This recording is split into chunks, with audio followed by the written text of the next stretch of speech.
Уважаемые телезрители, в нашу инициативную группу по увековечению памяти и восстановлению доброго имени жертв политических репрессий на территории Мордовии вошел поэт, драматург, кандидат исторических наук и юрист КС Банка Виктор Владимирович Тетерин. Виктору Владимировичу и нашим зрителям напомню, что наши пожелания, которые мы обращаем городским и региональным властям, это проведение ежегодного поминального мероприятия памяти жертв политических репрессий, крепление мемориальных досок на стенах последнего места жительства репрессированных наших земляков, установка в центре города памятника жертвам политических репрессий, организация в одном из исторических зданий центральных музея памяти жертв политических репрессий и возведение мемориального комплекса на месте уже обнаруженных мест массовых захоронений, в том числе на юго-западе, в Саранске, в лесу Богоявленских родников. Виктор Владимирович, если бы мы с вами жили в начале 30-х годов 20 века в Советском Союзе, то скажите, пожалуйста, этот вопрос, он тяжелый, но вашими устами будет говорить, можно сказать, весь Советский Союз и вся Россия. Если бы к вам применили пытки, вы бы признались, что вы готовили покушение на товарища Сталина? Да, интересный вопрос. Конечно, громко сказано, что моими устами будет говорить весь Советский Союз. Что касается лично меня, я могу только за себя отвечать. Естественно, если бы меня пытали, я признался не только покушение на Сталина, но и, не знаю, в подготовке мирового заговора с целью свержения всех мировых правительств. Это без сомнений, потому что пыткой... В Советском Союзе принимается пытка, которая превышает возможности человеческого организма. Их практически никто не выдерживал, но я точно, по крайней мере, не смогу выдержать. То есть жизнь человека и здоровье, и нервная система не для того даны, чтобы выдерживать пытки. Да, ведь это вообще ненормально ставить себе такие задачи, что я должен... должен... даже не обсуждается, мне кажется. Если говорить о репрессиях вообще, что пытки были санкционированы, по сути дела, государством. И это была государственная политика, чтобы сломить человека. И в 1939 году вынудить его сделать какое-то признание. Сталин написал письмо, потому что там со всех регионов, после того, как было якобы разоблачение Ежовского периода руководства НКВД, со всех районов первые секретари стали писать, что осуждать пытки в 1939 году. И Сталин написал, что нет, мы разрешали пытки. И это Политбюро разрешало. Но в отношении тех, кто скрывает злоумышленников, кто как настойчиво пытается скрыть правду и не признается, то есть, по сути, он признался, что в начале 1937 года он прям написал этот текст: мы разрешили пытки. То есть то, что вы говорите, что это было в Советском Союзе, в сталинском правлении, нет, конечно, разрешено. Этого же никто собой не скрывал, насколько я знаю. Но скрывали все-таки. То есть о том, что существовали тройки, секретный приказ НКВД был издан, да? То есть это, масштабы репрессий были таковы, что об этом, по сути дела, все знали. О существовании репрессивного аппарата советского, да? И самих этих троек, даже после их, насколько я читал, готовясь к нашему общению сегодня, в 1938 году было издано совместное постановление Совета народных комиссаров и сейчас ЦК ВКПБ, с запретом этих троек признали, так сказать, перегибы на местах. То есть было официально признано, что существовал такой аппарат, что он занимался произволом и беззаконием уже, когда масштаб репрессий достиг такого размера, что это невозможно было сохранять их. Они, по сути дела, угрожали существованию аппарата, даже Сталин это осознал, наверное, в какой-то момент. А люди, почему они, как вы говорите, знали, что существует эта практика массовое пыток, как бы принуждение к признанию в любых фальсифицированных обвинениях. Почему люди жили и ничего не делали для того, чтобы предотвратить то событие, когда ты, твой родной человек, твой друг, близкий тебе человек, которому ты неравнодушен, попадет и также подвергнется пыткам? Почему люди считают, что бороться вот с этой практикой преступной должен кто-то кроме них? Разве это не рабское осознание такой безответственности, что за меня кто-то должен меня спасать, кто-то другой, а не я сам? Ну, интересный вопрос, конечно, я тоже думал на эту тему. Но мне кажется, не все не так однозначно, как мы сейчас рассуждаем с позиции начала 21 века, скажем так. В то время была совсем другая психология у людей. Это, во-первых, идеология господствовала другая, да? То есть то, что лес рубит, щепки летят, как говорится, можно пожертвовать какими-то отдельными моментами ради общей великой цели. И опять же ежедневная промывка мозгов, естественно, во всех имеющих СМИ. То, что там вокруг заговоры, враги народа пытаются помешать советскому народу там шагать к коммунизму. То есть, ну и сама вот эта психология, как бы нагнетание истерии в обществе, сама вот эта идеология еще после гражданской войны оставшаяся с красным террором, да, то, что можно уничтожать отдельных врагов народа, как их тогда называли, отдельных классовых даже, целые классы народа во имя какой-то цели, если они могут помешать достижению этой цели. Как бы это все вбивалось в голову, и отдельный человек даже, мне кажется, не задумывался над тем, что это может коснуться его. Он же не враг, он же не против Сталина, да? Большинство, мне кажется, так рассуждали.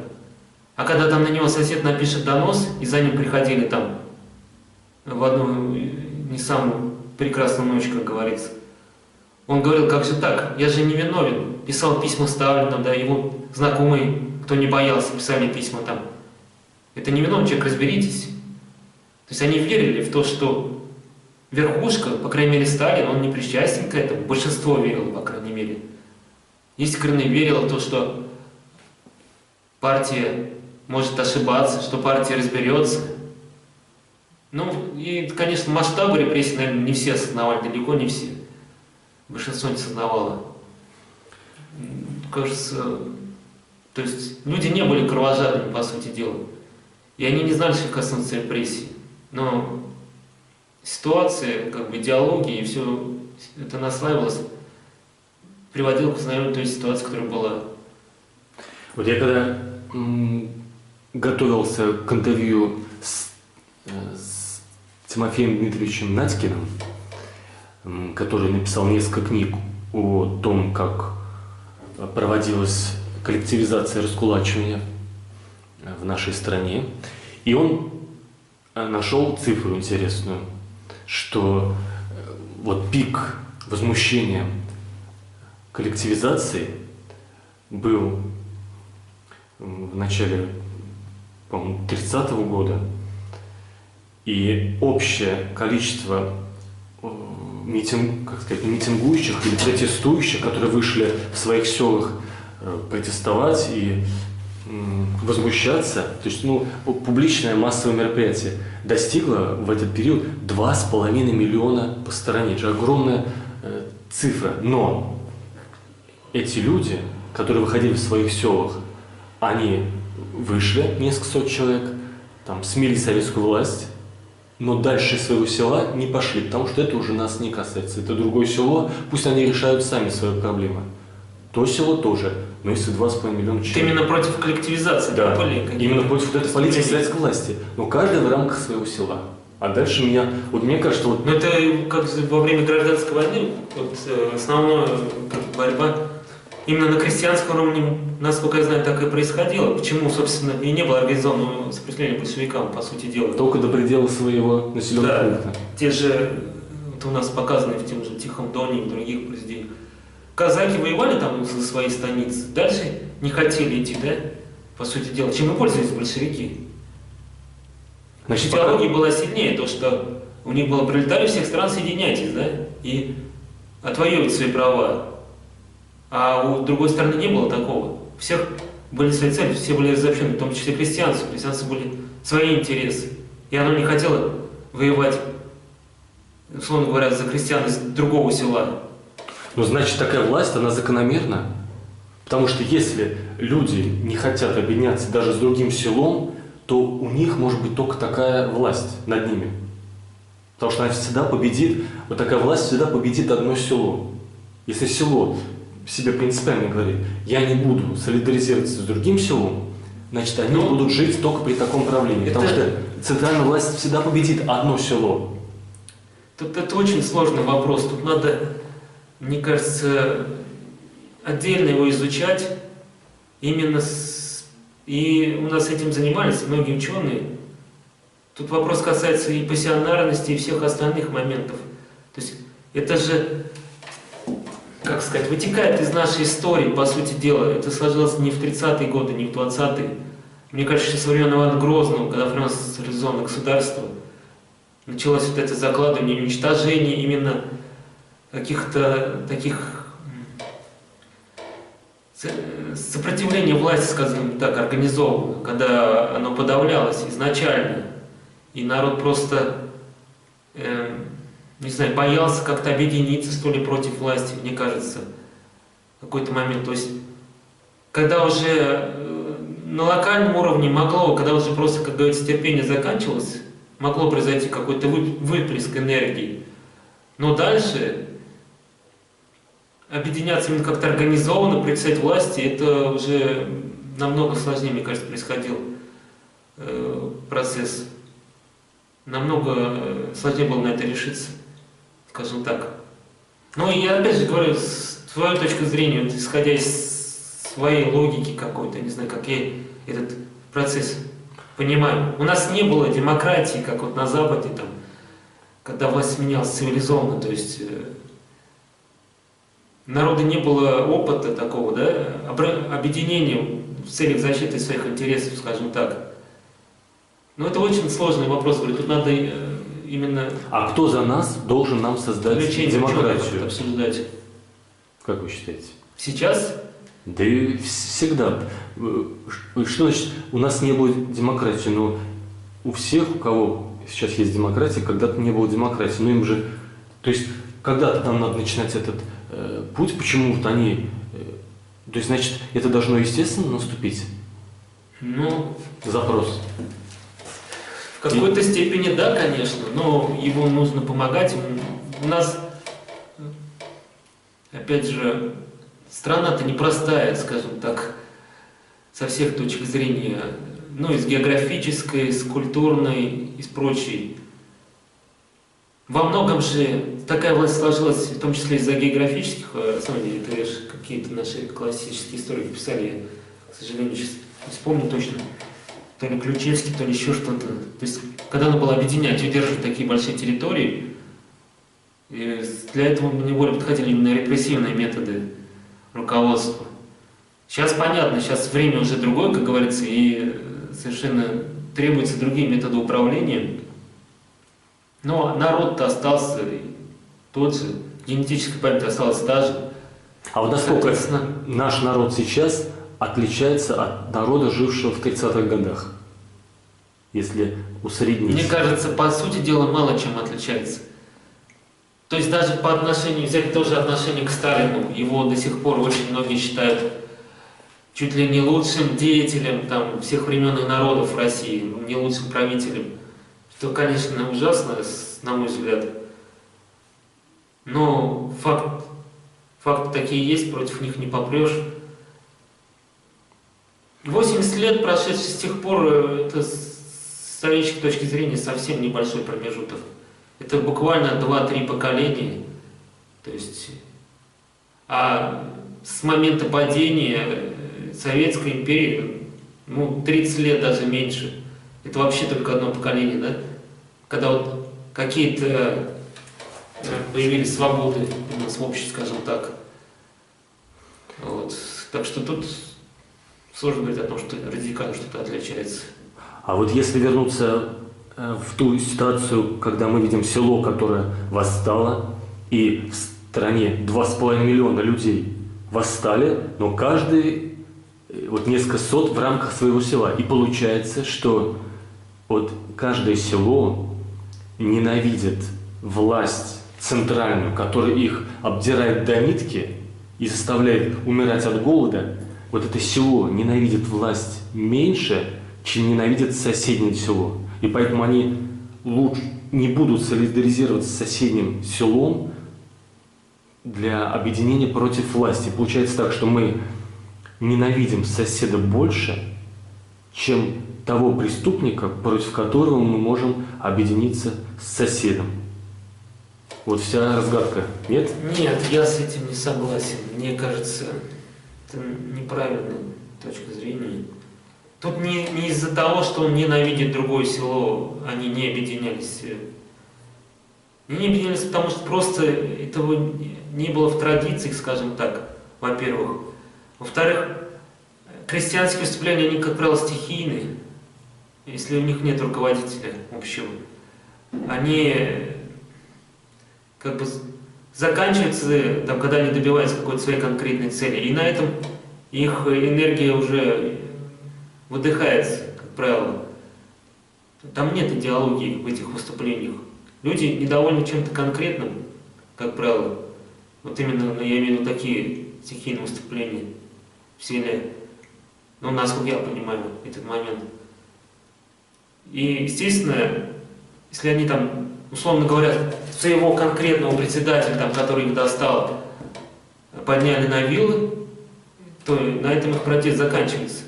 Они знают, что если они будут, условно говоря, представать, там, ну, понимают они, не дураки же, что одно село не может сменить власть во всей стране. И поэтому они не попрут там, поход там, селом против Москвы. А чтобы объединиться с другими селами, ну, как вот мы сейчас рассуждаем такой термин, для этого, естественно, нужно руководство, нужно какой-то командный аппарат, что ли. Вот. Вот вы сказали. Только этим могу объяснить. Прошло 80 лет после вот этого кульминации массового террора, и мне кажется, до сих пор большинство населения не в курсе, что, не то что не в курсе, а не верят тем словам всех официальных органов власти о том, что эти репрессии были преступлением, и что современные власти в России, все уровни, правоохранительные, судебные, исполнительные, что они осуждают это. Мне кажется, что большинство населения считает, что это все такие же слова, как Сталин говорил, что он против преступлений, против перегибов, а на самом деле все понимали, что именно он организовывал вот эти и голодоморы, и депортации, и начало мировой войны, и нападения на соседние страны, Финляндию, Литву, Латвию, Эстонию, Румынию и Монголию в 1938 году присоединили. Все понимали, что руководство страны лжет. И до сих пор лжет. И мне вот нравится, как Георгий Мирский, вот востоковед, вот он недавно умер, вот он сказал, что были режимы государственные более жестокие, чем вот сталинские, чем советские. Там приводит пример Чингисхана, там и другие в истории были более кровавые. И в Китае Мао Цзэдун, там десятки миллионов, еще больше людей уничтожил. Но более лживого режима, чем советский, не было. А лживый режим, потому что что такое режим? Это же это мы, наши соседи, наши родственники, наши сослуживцы, мы составляем эту власть. Это не то, что какая-то оккупационная часть с другой планеты высадилась и держит нас здесь. Это часть нашего народа. И получается, мне кажется, что большинство населения до сих пор считает, что все эти слова всех уровней власти, от директора ФСБ до президента страны, до губернаторов, о том, что эти репрессии были преступлением, что мы их осуждаем, и что все репрессированные должны быть реабилитированы, и все их память должна быть увековечена, и все архивы должны быть доступны историкам, что большинство населения понимает, что это ложь, этому верить нельзя, поддаваться нельзя, а то поддашься, тебя снова в тюрьму, и поэтому все готовы ждать еще десятилетия, чтобы поверить этому. Ну, тут я, конечно, в чем-то, наверное, соглашусь. Ну, все же упирается в то, что по большому счету не было проведено на излете советского строя в нашей стране, не было проведено, по сути, никакого исторического осмысления нашего исторического опыта 20 века. Не было вынесено оценок со стороны власти, по крайней мере, конкретных, которые бы вот конкретно говорил, что да, мы говорим, признаем, что советский режим был преступным, что он уничтожал собственное население. Как бы это было вскользь, там, на публицистике какой-то, но именно на уровне власти, именно с вынесением конкретных каких-то решений, такого вот не было. Как бы были реабилитации, это понятно, но это было какие-то все половинчатые шаги, нам, с моей точки зрения. У нас даже до сих пор половина улиц во всех городах, половина названий городов несет в себе название советских деятелей, в том числе многих из них, кто непосредственно был причастен к репрессиям в советское время. Мы гордимся этим, по сути дела, но это опять же сложный вопрос, учитывая, что имперское сознание населения нашей страны, потому что Советский Союз был империей, и Сталин, по сути, ну, как бы неразрывно связан с своего рода величием этой империи в общественном сознании, да, что вот это все взял страну с Охой, остался атомной бомбой, выиграл войну и так далее. Потому что как бы население, народ России как бы, ну, в массе своей признает, что были репрессии, что репрессии это плохо, у многих были расстреляны родственники репрессированы.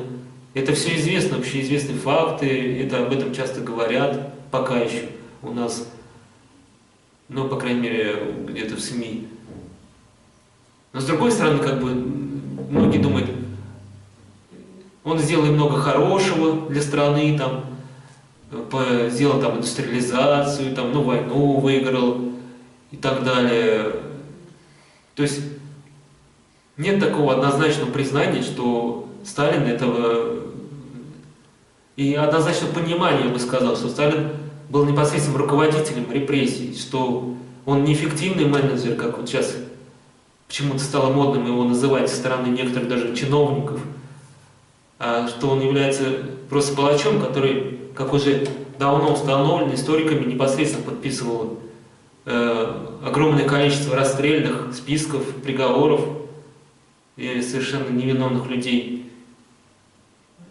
Вот. Но, то есть вопрос эти очень сложные, и они должны решаться на уровне государственной политики, как я считаю. Ну, конечно, общественность, там, в том числе мы с тобой должны как-то стараться влиять, ну, доступными способами на мнение власти. И, может быть, у нас что-то получится изменить.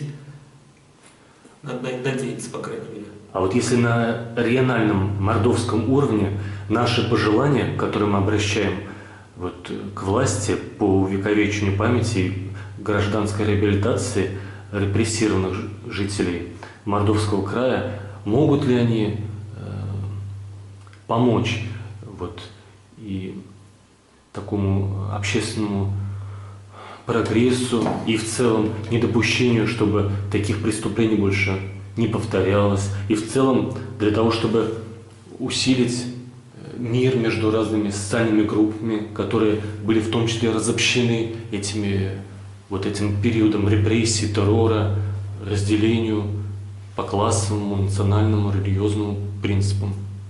Нет, можно. Мы, собственно, это можно на любом уровне делать. На мордовском, на российском.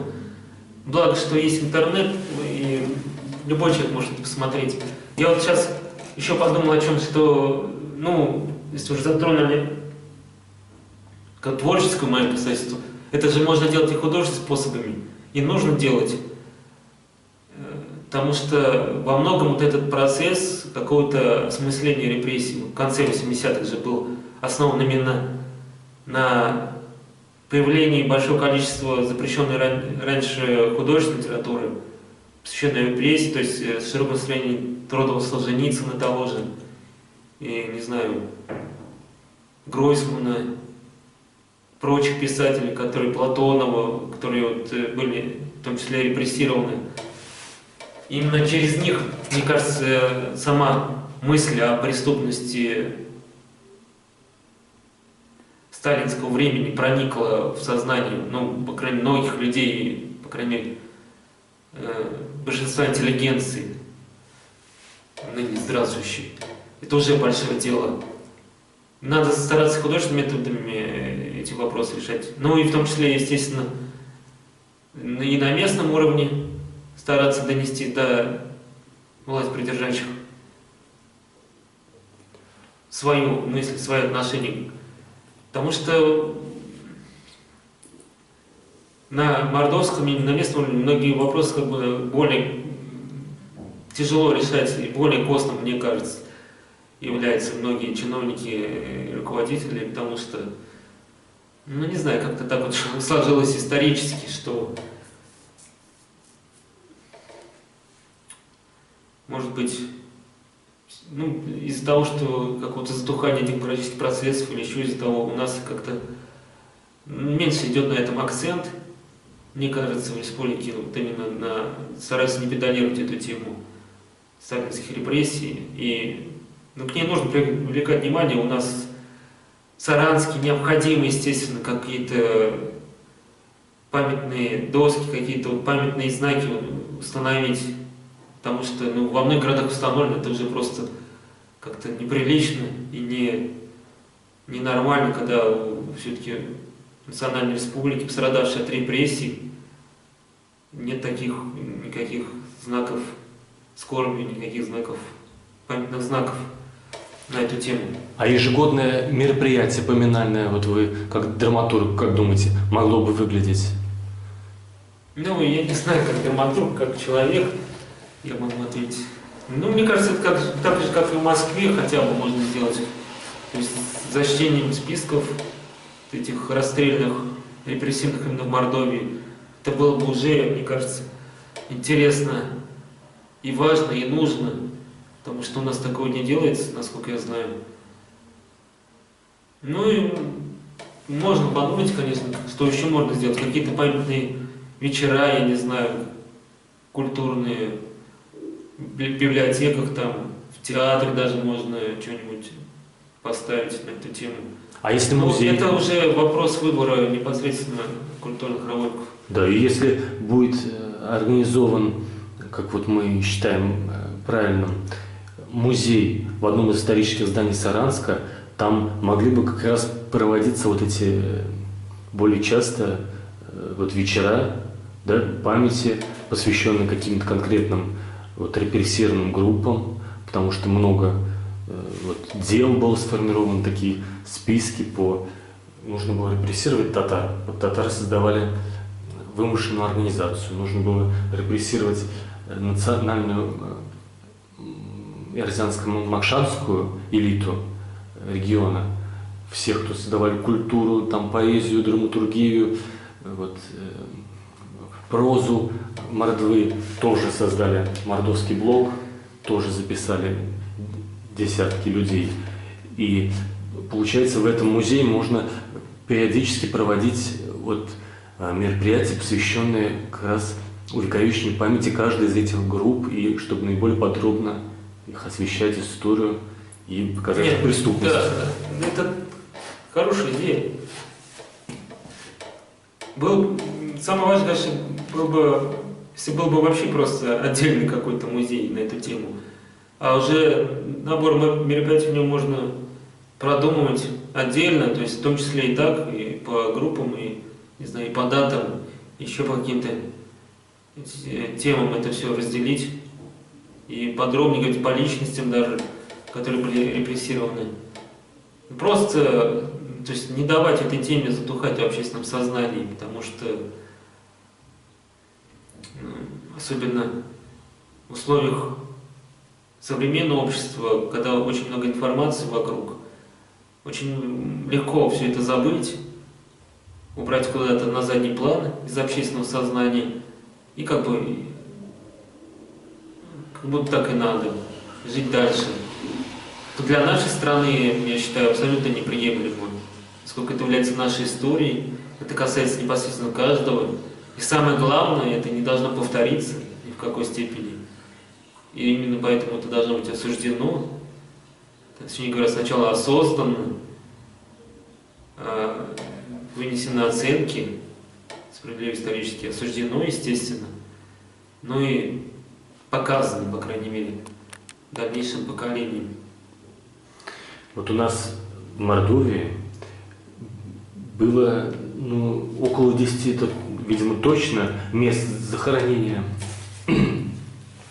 расстрелянных людей, вот именно того периода. И 2 обнаружили у Чуфаровского монастыря и у Богоявленских родников. И как вы считаете,